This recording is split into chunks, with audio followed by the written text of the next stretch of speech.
আকৌ এবাৰ স্বাগতম জনাইছোঁ এইটো ইউটিউব চেনেলত। আশা কৰোঁ ভালেই আছা। আজি ভিডিঅ'ত আলোচনা কৰিম ক্লাছ 8-ৰ এছামিছৰ চেপ্টাৰ নম্বৰ 13। অ'কে, চোৱা চেপ্টাৰটোৰ নাম কি আছে? হোমী জাহাংগীৰ ভাবা। তো পোনপ্ৰথমে চোৱা ভিডিঅ'টো ক'ৰ পৰা চাই আছা। তোমাৰ ঠাইডোখৰৰ নাম নিশ্চয় কমেণ্ট কৰি জনাবা। মই গোটেইখিনি কমেণ্টৰ ৰিপ্লাই দিম যে কাৰ জেগাখনৰ নাম বা ঠাইডোখৰৰ নাম কিমান ধুনীয়া, নিশ্চয় কমেণ্টত চাম। অ'কে, এতিয়া চোৱা পোনপ্ৰথমে কুৱেশ্যন নম্বৰ 1 কি কৈছে? পাঠটো পঢ়ি প্ৰশ্নবোৰ চমু উত্তৰ দিয়া। পাঠটো পঢ়িবা, তোমাৰ কিতাপত দিয়া আছে, আৰু প্ৰশ্নবোৰ উত্তৰ কৰিম এতিয়া। টোপনি পাতৰ ল'ৰাজনৰ নাম কি? টোপনি পাতৰ ল'ৰাজনৰ নাম হ'ল হোমী জাহাংগীৰ ভাবা। ল'ৰাজনৰ টোপনি পাতল হোৱাৰ কাৰণ কি আছিল? মানে টোপনি পাতল মানে কি? কম টোপনি মৰা। যে কম টোপনি মৰাৰ কাৰণ কি আছিল? বা অকণমান মানে যদি টোপনি মাৰে অকণমান কিবা এটা শব্দ পালে সাৰ পায়, সেইটোক টোপনি পাতল বুলি কোৱা হয়। যে ল'ৰাজনৰ টোপনি পাতল হোৱাৰ কাৰণ আছিল ল'ৰাজন অতিশয় তীক্ষ্ণ বুদ্ধিৰ আছিল, আৰু সেইবাবে তেওঁৰ মস্তিষ্কৰ অনবৰতে চিন্তাশীল শক্তি প্ৰবাহ বৈ থাকিছিল। মানে সদায় ব্ৰেইনত কিবা কিবি চলি থাকিছিল। চিকিৎসকক দেখুৱাই অনাৰ পিছত মাক দেউতাকে ল'ৰাজনৰ বাবে কেনে ব্যৱস্থা ল'লে? যে চিকিৎসকক দেখুৱাই অনাৰ পিছত মাক দেউতাকে ল'ৰাজনৰ মনোযোগ বিজ্ঞানৰ প্ৰতি আকৰ্ষণ কৰিবলৈ চেষ্টা কৰিলে। সেইবাবে তেওঁলোকে ঘৰতে বিজ্ঞানৰ কিতাপ পত্ৰৰে গ্ৰন্থগাৰ এটা খুলি দিছিল, আৰু সেই কিতাপ পত্ৰৰ ল'ৰাজনক সংগী হৈ পৰিছিল। নেক্সট কি আছে? হোমী জাহাংগীৰ ভাবা কি কি বিষয়ত ৰুচি আছিল? যে হোমী জাহাংগীৰ ভাবাৰ ভৌতিক শাস্ত্ৰ, গণিত শাস্ত্ৰৰ লগতে সংগীত শাস্ত্ৰ আৰু চিত্ৰকৰ্মৰ বিষয়ত ৰুচি আছিল। যে কি কি? যে ভৌতিক শাস্ত্ৰ, গণিত শাস্ত্ৰ, লগতে সংগীত আৰু চিত্ৰকলা। তেখেতে লণ্ডনলৈ কিয় গৈছিল? যে তেখেতে লণ্ডনলৈ ইঞ্জিনিয়াৰিং পঢ়িব গৈছিল। দোৰাবাজী টাটা ষ্টাৰ যে টাটা ট্ৰাষ্টৰ সহায়ত তেখেতে কি অনুষ্ঠান প্ৰতিষ্ঠা কৰে? যে দোৰাবজী টাটা ট্ৰাষ্টৰ সহায়ত তেখেতে Tata institute of fundamental research প্ৰতিষ্ঠান কৰে। যে Tata institute of fundamental research প্ৰতিষ্ঠা কৰে।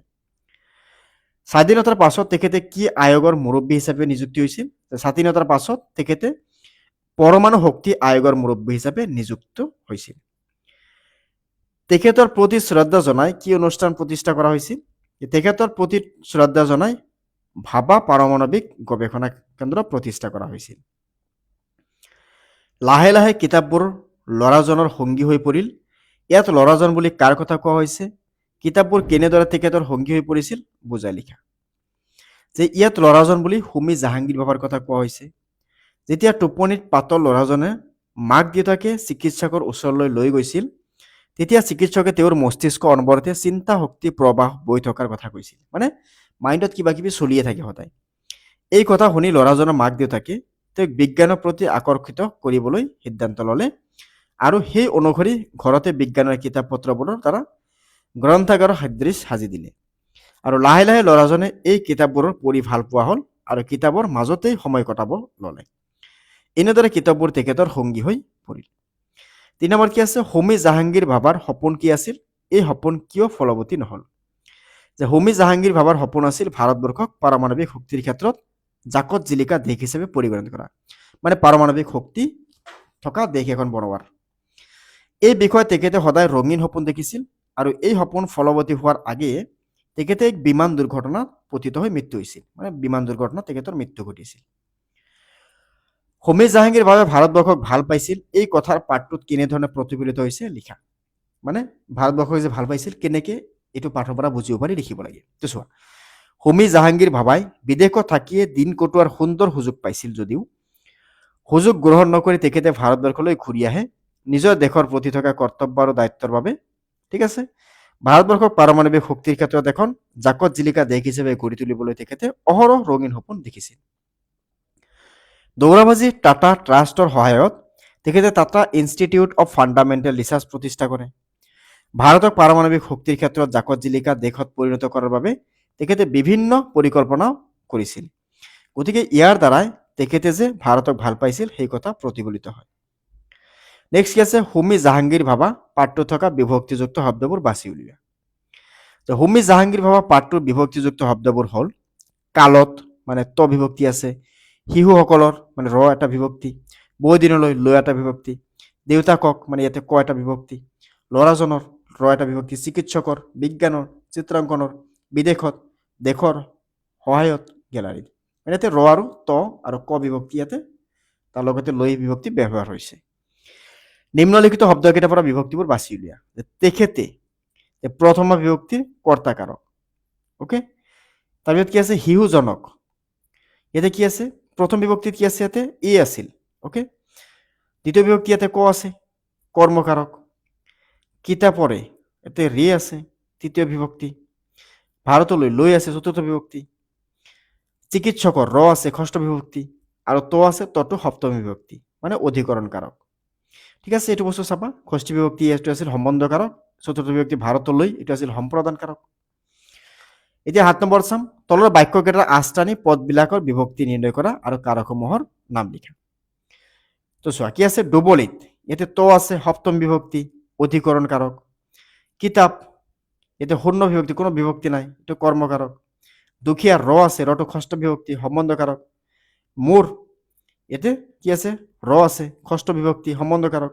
পৰীক্ষা লৈ আছে চতুৰ্থ বিভক্তি সম্প্ৰদান কাৰক। যত ৰে ইয়াতে কি আছে এ আছে ৰে আছে ইয়াতে এ আছে তাৰ মানে এইটো তৃতীয় বিভক্তি কৰণ কাৰক। শিক্ষা গুৰুক ক আছে কৰ্মকাৰক দ্বিতীয় বিভক্তি।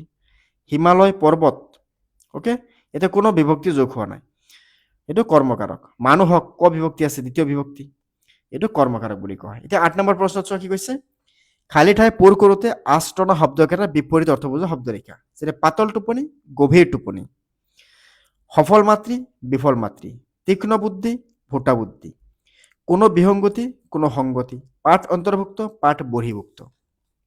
নেক্সট কি আছে তেখেতৰ মৃত্যু হৈছিল তেখেতৰ জন্ম হৈছিল, বৃদ্ধি পাইছিল হ্ৰাস পাইছিল। এতিয়া 9 নম্বৰ কি আছে বাক্য ৰচনা কৰা। অৱদান মানে স্কুলখনৰ নাম উজ্জ্বল কৰাৰ শিক্ষকসকলৰ যথেষ্ট অৱদান আছে। ধাউতি মানে ল'ৰাজনৰ পঢ়াৰ প্ৰতি থকা ধাউতিৰ বাবে শ্ৰেণীত প্ৰথম হৈছিল। জাকত জিলিকা যে সিহঁতৰ ঘৰৰ ফুলনিখন চুবুৰীয়াটোৰ ভিতৰত জাকত জিলিকা। আশ্বাস মন্ত্ৰীয়ে তেখেতক সহায় কৰিব বুলি আশ্বাস দিছিল। নেক্সট কি আছে গৱেষণা, গৱেষণা কৰাৰ বাবে আমেৰিকালৈ গৈছিল। ঠিক আছে, সিদ্ধান্ত মই কাইলৈ ঘৰলৈ যাবলৈ সিদ্ধান্ত লৈছোঁ। এতিয়া চোৱা যুক্তাক্ষৰ বহুৱাই শব্দকেইটা পূৰ্ণ কৰা। ইয়াতে কি লিখিবা ইয়াতে ডেছ আছিল ক আছিল কণ্টক বিশ্ৰুত, ইয়াতে প্ৰতিজ্ঞা উপলব্ধি বিশেষত্ব মৰতত নিশ্চ গ্ৰন্থগাৰ ইন্ধন। তলতে শব্দবোৰ প্ৰতি শব্দ লিখা মানে সমৰ্থক শব্দ বুলি ক'ব পাৰা। সংগী মানে কি লগৰী, তীক্ষ্ণ মানে প্ৰখৰ, প্ৰধান মানে মুখ্য, গ্ৰন্থ কিতাপ, কিৰণ মানে পোহৰ যাক ৰশ্মি বুলি ক'ব পাৰা, চিকিৎসক যাক ডাক্তৰ বুলি ক'ব পাৰা। ঠিক আছে, চ' এইটো আছিল ক্লাছ 8ৰ আছামিছৰ চেপ্টাৰ নাম্বাৰ 13 জানা হৈছে হোমী জাহাংগীৰ বাবা। অ'কে, চ' গোটেই পাঠভিত্তিক প্ৰশ্নোত্তৰ আলোচনা কৰিলোঁ। আশা কৰোঁ গোটেইখিনি বস্তু ধুনীয়াকৈ এতিয়া এক্সামত লিখিব পাৰিবা। অ'কে, আৰু এটা কথা যে পৰৱৰ্তী ভিডিঅ'টো পাবলৈ বা পৰৱৰ্তী ভিডিঅ' নটিফিকেশ্যনটো পাবলৈ চেনেলটো ছাবস্ক্ৰাইব কৰি বেল আইকনটো দবাই দিবা। ঠিক আছে, তেতিয়াহে আমি আকৌ লগ পাম পৰৱৰ্তী ভিডিঅ'ত। ধন্যবাদ।